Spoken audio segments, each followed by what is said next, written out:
Des astuces pour soulager tes ballonnements. Est-ce que tu te sens souvent ballonné? Tu es gêné, ton ventre gonfle au fur et à mesure de la journée, même si tu n'as quasiment rien mangé. Ça t'arrive ça? Je t'explique tout ça tout de suite pourquoi. Mais avant, je suis naturopathe et j'ai créé la méthode Bip Bip, les 3 piliers indispensables pour maigrir efficacement et surtout durablement. Grâce à cette méthode, j'ai moi-même perdu 15 kilos et après mes 50 ans, je l'ai fait, tu peux le faire aussi. J'ai créé un groupe d'ailleurs dans Facebook, si tu cliques sur le lien dans mon profil, tu peux le rejoindre tout de suite.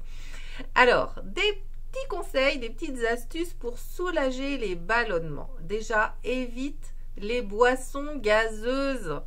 Tu le sais, mais tu peux pas t'en empêcher. Non, clairement, c'est qu'une question d'habitude. Ces boissons gazeuses, même si elles sont dites light, en plus, elles sont bourrées de sucre. Et clairement, elles ne vont pas t'aider au niveau digestif et intestinal. Ensuite, tu n'y avais peut-être pas pensé, mais fais attention aux crudités.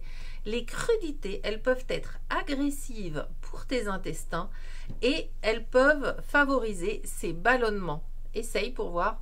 Si vraiment tu es gêné par les ballonnements, qu'est-ce qui se passe si pendant 2-3 jours tu ne manges plus de crudités? Comment te sens-tu? Essaye. Ensuite, attention au blé. Le blé est aussi un irritant au niveau intestinal et des fois, il provoque aussi ces ballonnements. Encore une fois, teste, fais tes essais, tes propres expériences. Qu'est-ce qui se passe si tu manges du blé? Qu'est-ce qui se passe si tu n'en manges plus? Est-ce que tu te sens mieux? Est-ce que tu as moins de ballonnements? Moi, je te donne des trucs et astuces, c'est à toi de les essayer. Et tu peux d'ailleurs me dire tes résultats, qu'est-ce que ça a donné. Et si tu veux avoir tous mes trucs et astuces, être sûr de ne rien louper, tu cliques sur le lien dans mon profil pour rejoindre le groupe.